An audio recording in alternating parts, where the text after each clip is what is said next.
Thanks so much, Mr. Gigrich, dear Ministers of Defense, ladies and gentlemen, dear journalists. I'm pleased to address you here today at IISS Shangri-La Dialogue. For many years, in such summits, including here in Singapore, people discussed the importance of diplomacy. And it's often said that brutal force should not dominate the world. Similarly, attempts by various power centers to impose something on other nations against their will in politics, economy, or security should not dominate either. Diplomacy should be those caring and strong hands that prevent international disputes from turning into fights, restraining the most aggressive parties. This is how diplomacy often worked in the past. But frankly, the last few decades have not been a time for diplomacy. We have all felt this, and each region, sometimes even countries, has its own experience of how diplomacy has degraded, leaving only disappointment behind. In the 1990s, Ukraine suffered one of the greatest deceptions in the modern history when the security assurances from nuclear powers in exchange for the nuclear arsenal located in Ukraine did not translate into real security. It was exactly 28 years ago these days when Ukraine handed over its last nuclear warheads to Russia. In line with a multilateral international agreement, and it is Russia that has tried to erase Ukraine from the political map of the world. In the 2000s, Ukraine faced the first obvious violations by Russia on our territory and sovereignty, revealing that there was no element of the world's security architecture capable of restraining Russia and forcing it to stick to the principles and purposes of UN Charter. So Putin believes he is allowed to do anything. By the mid-2010s, Russia brought a war to our land, a war that we in Ukraine never wanted, did not provoke, and which expanded into the most treacherous invasion Europe has experienced since World War II. All of this was a series of diplomatic failures and constant attempts to keep the world divided into spheres of influence, which disrupts nations' lives and corrupts global powers. As a result, war. When unity was needed, the world was divided. When bold decisions were required, many were content with the status quo. And when preventive action was necessary to avoid the worst, the aggressor was somehow given time to prepare. We remember how Moscow tempted the world with the talks, all of which resulted in hollow wars or unacceptable ultimatums.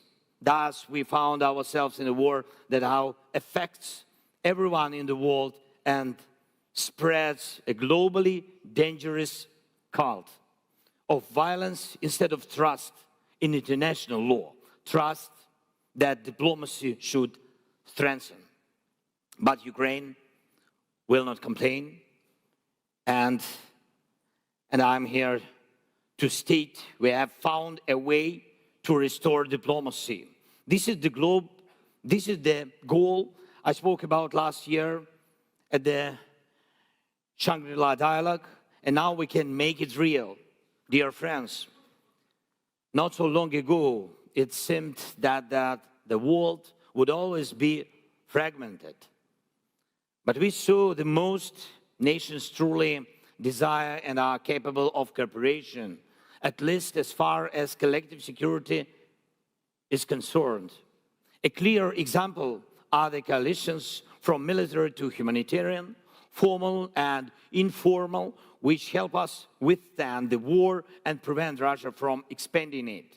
These coalitions supporting Ukraine unite countries from all countries with different characters and worldviews.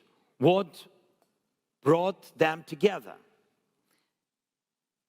Naturally, diplomacy. Diplomacy does work when it truly aims to protect life. Together with partners, we are defending life and rules-based world order. We are working to obtain air defense systems and co-produce weaponry and drones. And we train our soldiers together. And we counter cyber threats together. We restore energy infrastructure damaged by Russian terror together. Just on Sunday night, Ukraine faced another round of Russian strikes. Nearly, during one day, imagine, nearly 100 missiles and drones. So this has happened hundreds of times throughout the war. And no country could handle this alone.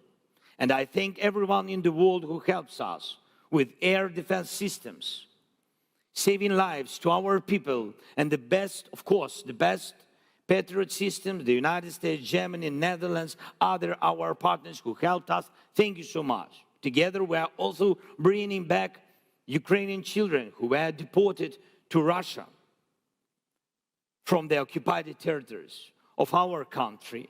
And we know for sure about 20,000 Ukrainian children who were kidnapped by Putin, kidnapped and taken to Russia. And we know their names. And Russia itself claimed that it took several hundred thousands of our children from the occupied territories of Ukraine. Only the worst criminals do such things. And we must bring all of our children back to Ukraine, to relatives, to parents. Thanks Qatar for the help, and other countries, other partners also. Together with our partners, we are bringing back our captured soldiers. There are already dozens such joint initiatives, and they work not only for Ukraine. Countries from Libya and Sudan, Bangladesh, consume food produced in Ukraine. All of them benefited directly when we lifted the Russian blockade of our ports and resumed our food exports. Initially, this was achieved through international mediation together with Turkey and United Nations. Later, when Russia left the grain initiative, we resumed our contribution to global food security, thanks to our soldiers who defeated Russia at sea. And already 50 million tons of cargo have been exported through our new maritime corridor. But this was also made possible by diplomacy that supports Ukraine's resilience in battles. Once again, diplomacy does work. Now we are creating a new security architecture for Ukraine based on bilateral security agreements with our partners. There are already 15 such agreements, and more will come. And these agreements are comprehensive, covering everything from defense cooperation to political and economic interaction. The diplomacy restored the world's habit of keeping with the terms of agreements in real life. Besides, we've proven that now diplomacy resolves issues that Europe has been unable to solve for decades. Specifically, we have secured real steps towards Ukraine's integration with the EU, and Ukraine will definitely become EU member, a part of one of the biggest global markets and security space. And the key point, of course, peace. Our experience of restoring effective diplomacy has led us to the format of the Global Peace Summit. We are convinced that our world wants to be united and be capable of acting in a complete harmony. we've realized that nations equally reject the idea of someone secretly making decisions and imposing them. What is needed is open and inclusive dialogue. We have confirmed that the principles and purposes of the UN Charter and international conventions are entirely relevant. All this has become the basis our peace formula and has grown into the Global Peace Summit, so every leader and every country can show their commitment to peace. The global majority can ensure with their involvement that what is agreed upon is truly implemented, and so that Russia, who started this cruel war, cannot push us off the path to ending the war. More than 100 countries and international organizations have confirmed their participation in the summit for today. At the first summit, we will address 3 points of the peace formula: nuclear security, food security, and the release of prisoners of war. And of course,